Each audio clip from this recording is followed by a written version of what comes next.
L'origine de cette maison de services repose sur un constat, c'est que l'arrivée des nouvelles technologies, l'arrivée du numérique constitue une véritable chance, une véritable opportunité pour les territoires ruraux parce qu'il nous ouvre un champ nouveau d'initiatives à prendre pour créer de nouveaux services à la population. Donc partant de ce constat, on a rassemblé un certain nombre de services à la population et aujourd'hui, au terme de 5 années de fonctionnement, on a des résultats qui sont vraiment très encourageants. Bien, vous voyez, cette maison, on est sur un bassin de vie de 6 000 habitants. Elle accueille chaque mois 1500 visites accompagnées d'une prestation. Donc on a signé des conventions avec à peu près 34 exactement organismes partenaires, certains publics, d'autres privés, mais qui sont présents ici dans la maison des services. Pour certains d'entre eux, par le biais de permanences physiques, c'est-à-dire d'agents qui viennent sur place. Pour d'autres, à travers du visio-accueil ou de la visioconférence. Et à travers cette convention, les partenaires apportent un financement à la communauté de communes pour l'utilisation des espaces qui sont mis à leur disposition. Nous avons une permanence, nous avons 2 conseillères qui viennent en permanence très régulièrement à la Maison des services publics. Et nous avons aussi des ateliers grâce au centre multimédia, au pôle informatique, des ateliers qui aident les demandeurs d'emploi à faire des CV, des lettres de motivation, voire à utiliser les services à distance, etc. Pour nous, c'est vraiment un pôle sur lequel on peut faire acte de partenariat avec tout ce qui concerne le service public de l'emploi. Nous avons d'ailleurs des actions quelquefois qui sont communes, avec notamment la mission locale qui s'occupe des jeunes. Nous arrivons à rencontrer les personnes qui s'occupent de l'insertion des travailleurs handicapés. Ce relais service public, c'est un relais qui est très ouvert. C'est-à-dire que chaque fois qu'on fait une visite à la maison des services publics de Murat, on rencontre quelquefois des gens qui sont là un petit peu comme autrefois on était au café du commerce à lire le journal. C'est-à-dire que c'est un véritable lieu de vie et quelquefois ça nous permet de rencontrer des gens qui a priori nous n'aurions pas rencontrés, à qui nous n'avons pas donné rendez-vous, mais qui sont présents et ça nous permet de leur apporter des informations, des nouveautés, etc. Depuis 5 ans, la maison des services est devenue un petit peu un lieu de vie dans Murat. Donc on a tout type de public qui se présente à la maison des services. On a des jeunes qui viennent sur Internet, consulter les fiches du point information jeunesse.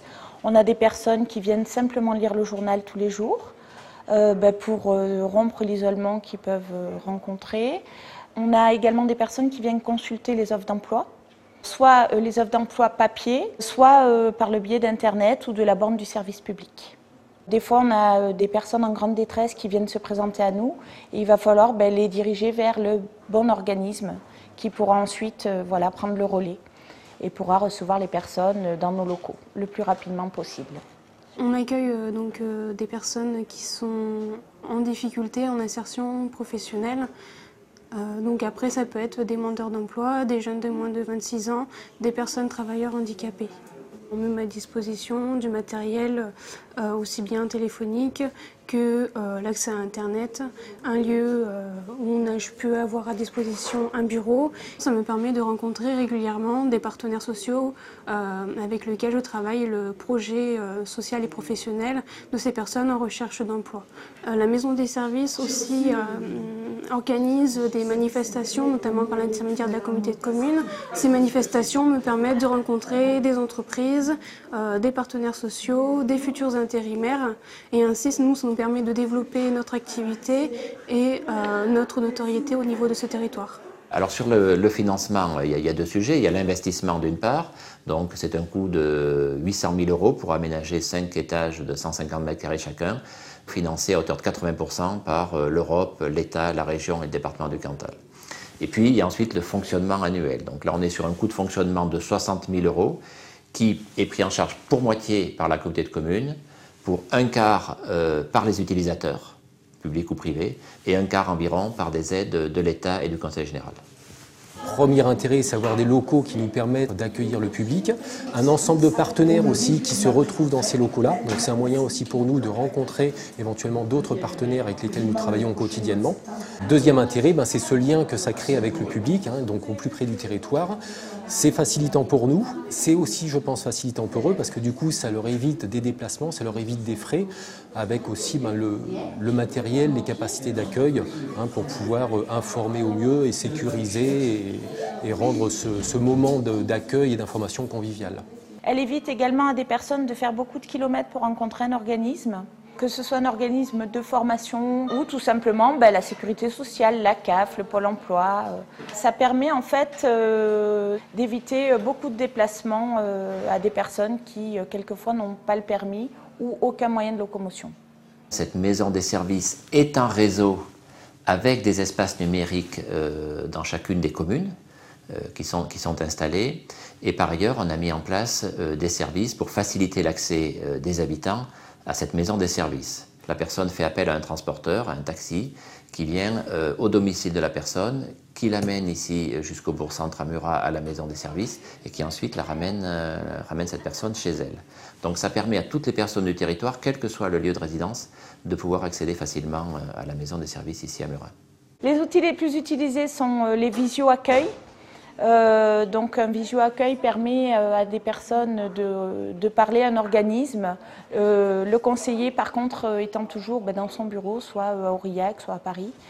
Après nous avons la salle multimédia qui est très utilisée avec le Wi-Fi de plus en plus. On est équipé du Wi-Fi depuis 1 an et demi. Et ensuite la borne du service public.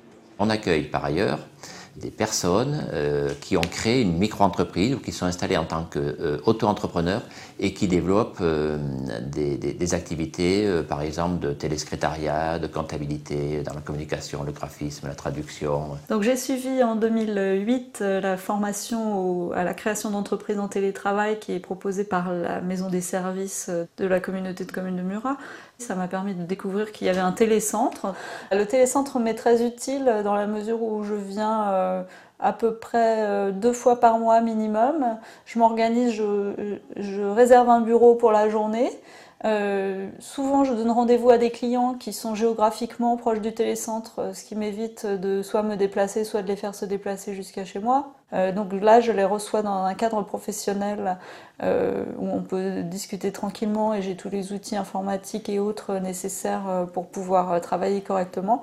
Et puis j'en profite pour rester la journée. Ça me permet en fait de garder contact avec d'autres télétravailleurs qui utilisent le télécentre aussi ponctuellement ou régulièrement, et de rencontrer les gens que j'ai connus lors de la formation et après. Aujourd'hui, si on s'appuie sur les technologies dont on dispose, si on s'appuie sur l'innovation, si on prend en compte la transformation de la société et les attentes des habitants d'aujourd'hui et de demain, on peut répondre à la question des services publics en milieu rural et on peut créer de nouveaux services. Dans cette maison, en 5 ans, on a apporté 25 services nouveaux à la population, des services qui n'existaient pas sur le territoire auparavant.